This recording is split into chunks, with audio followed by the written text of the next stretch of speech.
ሰላም ጤና ይስጥልን። በመላው ዓለም የምትገኙ የተወደዳችሁ የሮሃ ቲቪ ተከታታዮች የነሐሴ 13 2018 ዓ.ም የምሽት ዜናዎችን ይዘንላችሁ ቀርበናል። በጎጃም በርካታ ቀጠና ነጻ ወጥቷል። በወሎ የተሰማሩት የአገዛዙ ክፍለ ጦሮች በፋኖ የቆረጣና የመልሶ ጥቃት አደገኛ ውድቀት አስተናግዷል።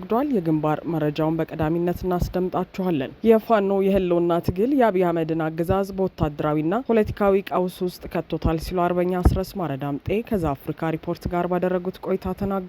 በዓለም አቀፍ ዘገባ የተነሱ ነጥቦችን በመረጃችን ይዘናል። በናዝሬት፣ በባህር ዳር፣ ደብረ ዘይትና ሸገር ከተሞች በወጣቶች ላይ ያተኮረ መጠነ ሰፊ የግዳጅ አፈሳና የገንዘብ ብዝበዛ እየተካሄደ መሆኑ ተጋልጧል። ሰሙታላችሁ። የኢትዮጵያ ብር ከአሜሪካ ዶላር አንጻር ያለው የመግዛት አቅም በታሪክ ዝቅተኛ ደረጃ ላይ መውረዱንና ብሔራዊ ባንክ 2.2 ቢሊዮን ዶላር ወጪ ቢያደርግም ውድቀቱን ማስቀረት አለመቻሉን ብሉምበርግ አስታውቋል። ዝርዝሩን ይዘናል። ኢትዮጵያን ጨምሮ በዓለም ዙሪያ የድሮን ጥቃቶች በሰብአዊ እርዳታ ሰራተኞች ላይ ገዳይ ስጋት ደቅኗል ሲል የተባበሩት መንግስታት ድርጅት አስጠነቀቀ። አድማጭ ተመልካቾቻችን አብራችሁ ልትቆዩ ከፈቀዳችሁ እነዚህ መረጃዎች በዝርዝር የምናሰማችሁ ይሆናል። የሮሃ ቲቪ ወቅታዊና ሀቀኛ መረጃዎች እንዲደርሷችሁ ቻናሉን ሰብስክራይብ፣ ላይክ እና ሼር በማድረግ አሁኑኑ ቤተሰብ ይሁኑ።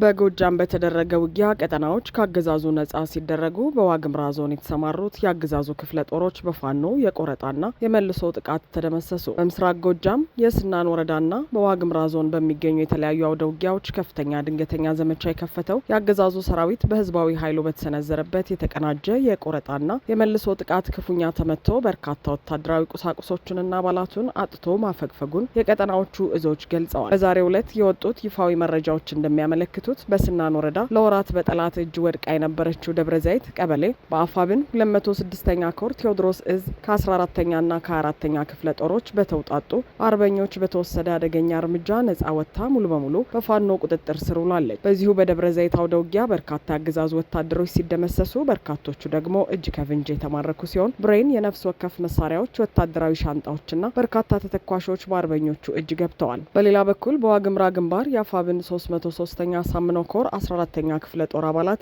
በሶስት አቅጣጫ ማለትም ከላልኪው የመጣውን የጠላት 38ኛ ክፍለ ጦር እንዲሁም ከዲዩናና ከአዚላ የመጣውን 39ኛ ክፍለ ጦር ዋልካው በሚባል ቦታ ድባቅ የመቱት ሲሆን በዚያው ውጊያ ከ50 በላይ የጠላት ኃይል ሲደመሰስ 1 ብሬን፣ 26 ክላሽንኮቭ፣ 5 ምርኮኞች፣ 15 ቦምቦች፣ 25 ካዝናዎች፣ 9 ወታደራዊ ሻንጣዎች፣ 1100 የክላሽና 1800 የብሬን ተተኳሾች ተማርከዋል። በተጨማሪም በደሃና ወረዳ አዚላ ቀበሌና ዙሪያው በከበባ ለማፈን የወጣውን የአገዛዙን ኃይል የዋግሹም ብርጌድ አባላት ባልተጠበቀ የቆረጣ ጥቃት ድባቅ በመምታት 12 ወታደሮችን ሲደመስሱ ከ17 በላይ የሚሆኑትን ከባድ ቁስለኛ አድርገዋቸዋል። የፋኖችን ከባድ ምት መቋቋም ያልቻለው የአገዛዙ ኃይል መድፍ በዘፈቀደ ማስወንጨፍ በአካባቢው ንጹሐን አርሶ አደሮች፣ ሴቶችና ህጻናት ላይ ጥቃት ማድረሱንና ንብረት ሲዘርፍ መዋሉን የእዙ ህዝብ ግንኙነት መምሪያ አክሎ ገልጿል።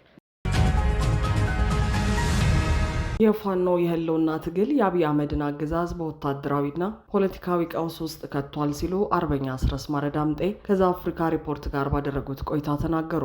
የአማራ ፋኖ ብሔራዊ እንቅስቃሴ የህዝብ ግንኙነት ኃላፊና የፖሊስ ቢሮ አባል አስረስ ማረዳምጤ ዓለም አቀፍ እውቅና ባለው ዘ አፍሪካ ሪፖርት መጽሔት ላይ ባሰፈሩት ሰፊና ዝርዝር ትንታኔ የፋኖ እንቅስቃሴ ከአጭር ጊዜ ተቃውሞ አልፎ አገዛዙን ሙሉ በሙሉ መንቀሳቀስ ወደማይችልበት ደረጃ ያደረሰ የተቀናጀ ኃይል መሆኑን ይፋ አድርገዋል። በእትሙ እንደተብራራው የፋኖ ትግል የተቀሰቀሰው ከፖለቲካዊ ስልጣን ረሃብ ወይም ከግል ጥቅም ውጪ በመነጨ ሳይሆን የብልጽግናው አገዛዝ አማራ ህዝብ ላይ የደቀነውን የተደራጀ የመጥፋት አደጋ ለመመከት እንደሆነ አስነብበዋል። ህዝቡ ሰላማዊ የህግና የውይይት አማራጮችን ለመጠቀም ተደጋጋሚ ጥረት ቢያደርግም አገዛዙ ጥቃቱን አጠናክሮ መቀጠሉ ምክንያት የትጥቅ ትግሉ ብቸኛው የመኖሪያና የመድኃኒት መንገድ ሆኖ መገኘቱም በእትሙ ላይ ተገልጿል። አርበኛ አስረስ ለእትሙ በሰጡት ቃል የአማራ ህዝብና የፋኖ አርበኞች ወደ ትጥቅ ትግል የገቡት የፌዴራሉ አገዛዝ በዜጎች ላይ የከፈተውን የዘር ማጥፋትና የደህንነት ስጋት ለመመከት ነው ብለዋል። አክለውም መንግስት ዜጎቹን የማስጠበቅ ህጋዊና ሞራላዊ ግዴታውን ሲጥስና ራሱ አጥቂ ሆኖ ሲነሳ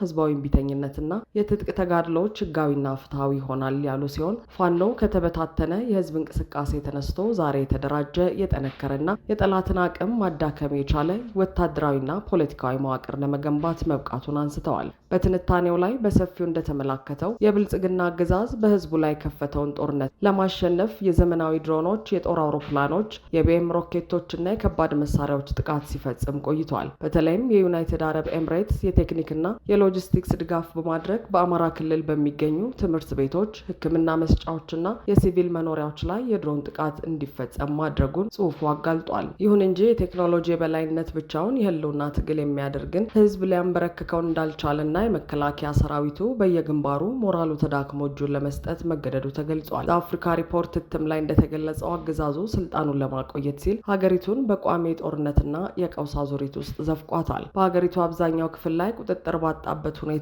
ሀገራዊ ምክክርና ምርጫ በሚሉ የሐሰት ድራማዎች ህጋዊነት ለማግኘት ቢጥርም በወታደራዊ በፖለቲካዊና በዲፕሎማሲ በኩል የገጠመው ውድቀት የፍጻሜው ማብቂያ መሆኑን ዘገባው አመላክቷል። በመጨረሻም የአብይ አህመድ አገዛዝ ከተወገደ በኋላ የሚኖረው የድህረ አብይ ኢትዮጵያ ሁሉንም ወገኖች ያካተተ ተጠያቂነትን የሚያሰፍን የህግ የበላይነትን የሚያረጋግጥና ለቀጠናው ሰላም ዋስትና የሚሰጥ የሽግግር ሂደት ሊኖረው እንደሚገባ አርበኛ አስረስ ማረ በመልእክቱ አጽንኦት ሰጥቷል። በአዳማ፣ በባህር ዳር፣ ቢሾፍቱና ሸገር ከተሞች በወጣቶች ላይ ያተኮረ መጠነ ሰፊ የግዳጅ አፈሳ ያጋለጠ ዘገባ ወጣ። ወጣቶች ከቤተ ክርስቲያን ቅጥር ግቢና ከህዝብ ትራንስፖርት ተይዘው በየመጋዘኑ እየታጎሩ እንደሚገኙና ለመፈታት እስከ 20 ሺህ ብር ለመክፈል መገደዳቸውን ተናግረዋል። በኢትዮጵያ የተለያዩ ከተሞች በሚገኙ ወጣቶች ላይ ያተኮረ መጠነ ሰፊ የግዳጅ አፈሳ፣ እገታና የገንዘብ ብዝበዛ በጸጥታ ኃይሎችና በሚሊሻዎች እየተካሄደ መሆኑን ተጎጂዎችና የዓይን እማኞች ለመሰረት ሚዲያ ገልጸዋል። እንደ እማኞቹ ገለጻ አፈሳው በተለይም በአዳማ፣ በባህር ዳር፣ በቢሾፍቱና በሸገር ከተሞች ባሉ የተለያዩ አካባቢዎች ተጠናክሮ የቀጠለ ሲሆን በርካታ ወጣቶች ያለምንም ህጋዊ ምክንያት ተይዘው ተወስዷል ተብሏል። በናዝሬት ከተማ በወንጂ ማዞሪያ አካባቢ ዘመዶቹን ጠይቆ ሲመለስ ታፍሶ ለ2 ቀናት የታሰረ አንድ ወጣት በሰውና በስንት ልመና 20 ሺህ ብር ከፍዬ ነው ልወጣ የቻልኩት ሲል ለአካባቢው መገናኛ ብዙሃን ተናግሯል። ወጣቶቹ በከተማ ሞዮንኮ ጋራጅ ጀርባ በሚገኘውና በተለምዶ ሚዛን ተብሎ በሚጠራው የፍየል ማቆያ መጋዘን ውስጥ እንደሚታጎሩና ክፍያ መክፈል የማይችሉ ወደ 100 የሚጠጉ ወጣቶች አሁንም በዚያው እንደሚገኙ ጠቁመዋል። በባህር ዳር ከተማ ነሐሴ 12 2018 ዓ.ም በቀበሌ 13 ጎፋ ሰፈርና ገጠር መንገድ አካባቢዎች በተካሄደ አፈሳ በርካታ ወጣቶች በሲኖትራክ መኪናዎች ተጭነው የተወሰዱ ሲሆን እናቶች ልጆቻቸውን ፍለጋ በየፖሊስ ጣቢያው ሲንከራተቱ ታይተዋል። በቢሾፍቱ ከተማ በድሎሎ ጂላ አካባቢ ሚሊሻዎች ወጣቶችን ከታክሲና ከባጃጅ በማስወረድ እያፈሱ እንደሚገኙና በጊዳለታ ጊዮርጊስ ቤተክርስቲያን ቅጥር ግቢ ውስጥ በቅዳሴ ላይ የነበሩ ወጣቶች ሳይቀሩ በጸጥታ አካላት ታፍሰው መወሰዳቸው ተገልጿል። በሸገር ከተማ ተብሎ ከአዲስ አበባ የተቆረጡ የተወሰዱ ሰፈሮች በፉሪ፣ ኬንቴሪ፣ ሰበታ፣ አለም ገናና ወለቴ አካባቢዎች የሚሊሻዎች የደፈጣ ድርጊት እጅግ ከባድ ደረጃ ላይ መድረሱ ተጠቁመዋል። በወለቴ አካባቢ ብቻ በብዙ ሺህ የሚቆጠሩ ወጣቶች ታፍሰው ሐረር ዳቦ አካባቢ በሚገኘው የወጣቶች ማዕከል መታጎራቸውን ነዋሪዎች ገልጸዋል። ወላጆች ልጆቻቸውን ለመጠየቅ በሚሄዱበት ወቅት በሚሊሻዎች በዱላ እንደሚደበደቡና ከዚህ ቀደም ይደረግ የነበረው በገንዘብ ክፍያ የማስፈታት አሰራር አሁንም መቀጠሉ ተመልክቷል። የኢትዮጵያ ብር ከአሜሪካ ዶላር አንጻር የመመንዘርና የመግዛት አቅሙ በታሪክ ታይቶ በማይታወቅ አነስተኛ ደረጃ ላይ መውረዱን የብሉምበርግ ዘገባ ይፋ አድርጓል። የብልጽግናው አገዛዝ የፈጠረው የፖለቲካና የማክሮ ኢኮኖሚ ውድቀት የኢትዮጵያ ብር አሜሪካ ዶላር አንጻር ያለው የመግዛት አቅም በታሪክ ዝቅተኛ ደረጃ ላይ እንዲወድቅ ማድረጉ ተገልጿል። ብሔራዊ ባንክ አገዛዙ የደቀነውን የምንዛሬ ውድቀት ለማረጋጋት 2.2 ቢሊዮን ዶላር ወጪ ቢያደርግም የብርን ዋጋ ማዳን አለመቻሉን ብሉምበርግ በዘገባው አንስቷል። በአገዛዙ የተሳሳተ የኢኮኖሚ ፖሊሲና ገደብ የለሽ የምንዛሬ መለቀቅ ምክንያት በሀገሪቱ ምጣኔ ሀብትና በዜጎች የዕለት ተዕለት የኑሮ ውድነት ላይ አስከፊ አደጋ መደቀኑንም ተነግሯል። ዓለም አቀፉ የፋይናንስና የምጣኔ ሀብት ዜና አውታር ብሉምበርግ ባወጣው አዲስ የምጣኔ ሀብት ዘገባ የኢትዮጵያ ብር ከአሜሪካ ዶላር አንጻር የመመንዘርና የመግዛት አቅሙ በታሪክ ታይቶ በማይታወቅ አነስተኛ ደረጃ ላይ መውረዱን ይፋ አድርጓል። እንደ ብሉምበርግ ዘገባ ከሆነ የብልጽግናው አገዛዝ የፈጠረውን የውጭ ምንዛሬ እጥረትና የማክሮ ኢኮኖሚ መዛባት ለማረጋጋት እንዲሁም የወደቀውን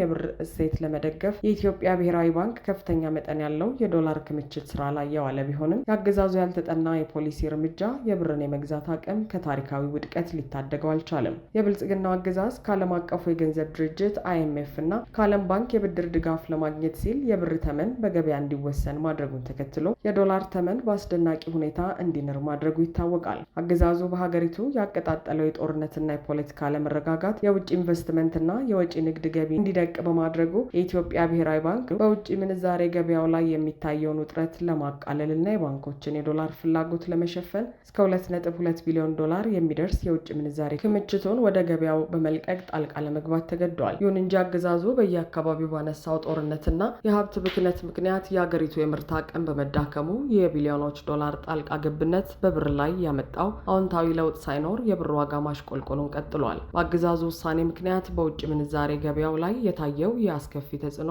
ወደ ሀገር ውስጥ የሚገቡ የምግብ፣ የመድኃኒትና የነዳጅ እቃዎች ዋጋ ላይ ከፍተኛ ጭማሪ በማስከተል በዜጎች የዕለት ተዕለት ሕይወት ላይ ሊሸከሙት የማይችሉት የኑሮ ውድነት ጫና ፈጥሯል። አገዛዙ ሀገሪቱን ያሸከማት የውጭ ዕዳና የፖለቲካ ቀውስ ሳይፈታ የሚደረግ ማንኛውም የምንዛሬ ማስተካከያ ህዝቡን ለበለጠ ድህነት የሚዳርግ እንጂ የኢኮኖሚ ማረጋጋት ሊያመጣ አይችልም የሚሉ አስተያየቶች እየተሰጡ ነው። በአሁኑ ወቅት የብሔራዊ ባንክ ተስፋ የቆረጠ ውሳኔና በውጭ ምንዛሬ ገበያው ላይ የሚወሰዱ ቀጣይ እርምጃዎች ዓለም አቀፉን የፋይናንስ ማህበረሰብ ትኩረት ስበው ይገኛሉ።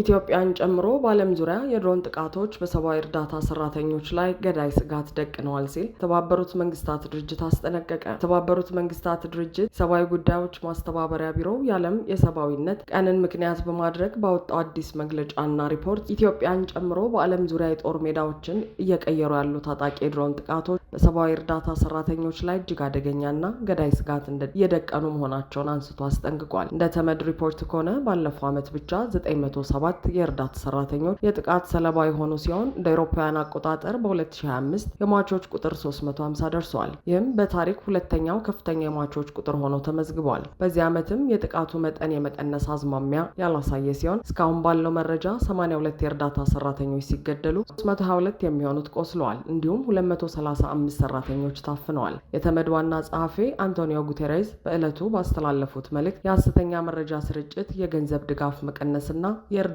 አቅርቦት ክልከላዎች የሰብአዊ እርዳታ ስራውን እጅግ አዳጋች ማድረጋቸውን ገልጸው አባል የሀገሪቱ የእርዳታ ሰራተኞችን ደህንነት እንዲያስጠብቁ ጥሪ አቅርበዋል። የተመድ የሰብአዊ ጉዳዮችና የድንገተኛ ጊዜ እርዳታ አስተባባሪ ቶም ፍሌቸር በበኩላቸው በ3 ዓመታት ውስጥ ብቻ ከ1000 በላይ እርዳታ ሰራተኞች መገደላቸው ፈጽሞ ተቀባይነት የሌለው ጉዳይ ነው። ቴክኖሎጂው ሊቀየር ቢችልም የጦርነት ህግጋት ግን አይቀየሩም ሲሉ አሳስበዋል። በሪፖርቱ ከሆነ በተከታታይ ለ3ኛ ዓመት ጋዛ ለእርዳታ ሰራተኞች እጅግ አደገኛው ስፍራ ሆኖ የቀጠለች ሲሆን በአጠቃላይ 186 ሰራተኞች ተገድለዋል። ከነዚህም ውስጥ 68 በመቶ የሚሆኑት ህይወታቸውን ያጡት በአየርና በድሮን ጥቃት ነው። በሱዳንም በተባባሰው ግጭት ምክንያት 71 ሰራተኞች ህይወታቸውን ያጡ ሲሆን በ2026 የመጀመሪያዎቹ 4 ወራት ውስጥ በሱዳን ለደረሰው 80 በመቶ የሲቪሎች ሞት የድሮን ጥቃት ዋነኛ ምክንያት መሆኑ ተጠቅሷል። እነዚህም በተጨማሪ ኢትዮጵያ፣ ዩክሬን፣ ሶሪያ፣ ሄይቲ፣ ቻድ፣ ካሜሩን፣ ኮሎምቢያ እና ዴሞክራቲክ ሪፐብሊክ ኮንጎ ከፍተኛ የጸጥታ ስጋት ካለባቸውና የድሮን ጥቃት ከፍተኛ እልቂት እያስከተለባቸው ካሉ ሀገራት ተርታ ተመድበዋል። በተጨማሪም የዓለም ጤና ድርጅት በዚህ ዓመት ብቻ በጤና ተቋማት ላይ 639 ጥቃቶች መመዝገባቸውን አስታውቋል። በአሁኑ ወቅት የሰብአዊ እርዳታ ድርጅቶች በዓለም ዙሪያ አስከፊ ችግር ውስጥ የሚገኙ 87 ሚሊዮን ሰዎችን ለመድረስ እየሰሩ እንደሚገኝና ዓለም አቀፉ የሰብአዊነት ሕግ የግጭቱ ተሳታፊዎች ንጹሐንንና የሰብአዊ እርዳታ ሰራተኞችን እንዲጠብቁ በጥብቅ እንደሚያስገድድ ተመልክቷል። አድማጭ ተመልካቾቻችን የሰዓቱ የሮሃ ቲቪ ዜናዎች የተከታተላችኋቸውን ይመስሉ ነበር። አብራችሁን ስለነበራችሁ ከልብ እናመሰግናለን። ሰላም።